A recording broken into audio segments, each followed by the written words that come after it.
Toby is a steam tram. He looks very different from the other engines. He is square and his body is made of wood. Toby is not as strong as the other engines, but he always tries his hardest. One morning, Toby was delivering some freight cars of milk. He puffed across the island and up Gordon's Hill. Gordon's Hill was very steep. Toby puffed hard. It was a long climb. Just then, Gordon arrived at the bottom of the hill. But today, the express was heavy, and Gordon had to wait for Edward to help. "Bother," huffed Gordon. Soon, Edward puffed to the rescue. He buffered up behind Gordon. Edward pushed, and Gordon pulled.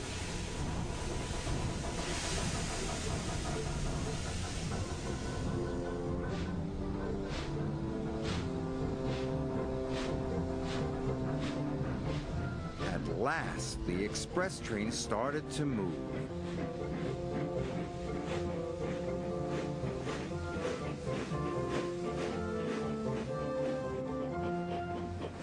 Toby had finally reached the top of the hill when Gordon puffed past.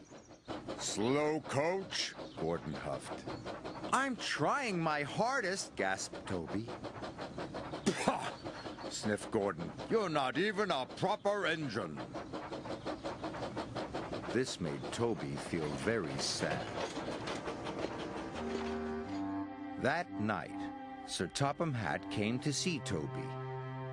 "Edward is needed at the docks," Sir Topham Hatt said. "You ought to work at Wellsworth Yard in his place." "But I'll never be able to do Edward's job," Toby cried. "He's a proper steam engine." "Nonsense," said Sir Topham Hatt. "You are one of my engines, and you must be useful." Toby was very worried. What if he wasn't useful?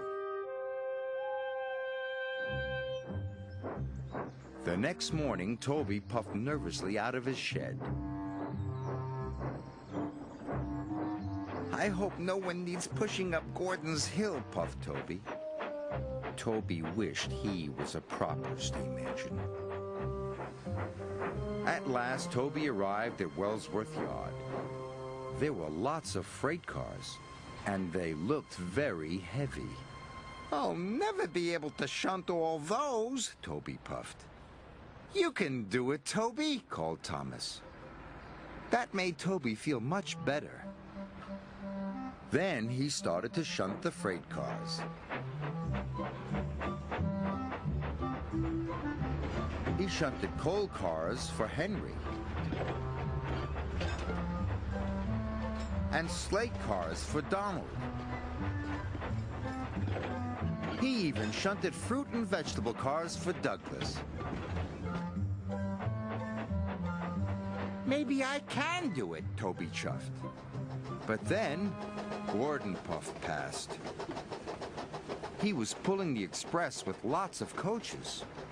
Toby watched as Gordon puffed toward the hill. Gordon puffed with all his might, but once again the express was too heavy. Gordon was stuck. "Bother!" he huffed. Gordon's driver called the yard manager, and the yard manager came to see Toby. "You need to push Gordon to the top of the hill," the yard manager said. "Yes, sir," groaned Toby. "But Gordon looks much too heavy for me to push." Toby puffed nervously.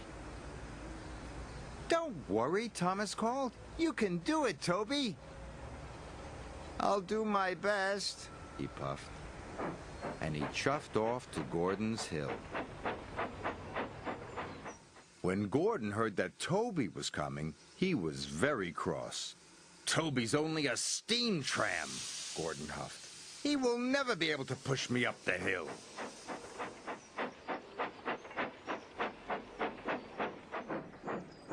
Toby buffered up behind Gordon. Then he pushed with all his might. Gordon didn't move. "Is that the best you can do?" Gordon snorted. "They should have sent a proper engine." Toby was about to give up, but then he remembered what Thomas had said. "I can do it. I can do it," Toby panted. Toby pushed harder and harder. Suddenly, Gordon's wheels started to move. Toby kept pushing. His engine roared. His axles ached. Gordon moved slowly up the hill.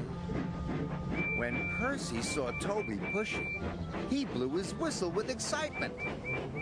"You can do it, Toby! Go on!" cried Percy.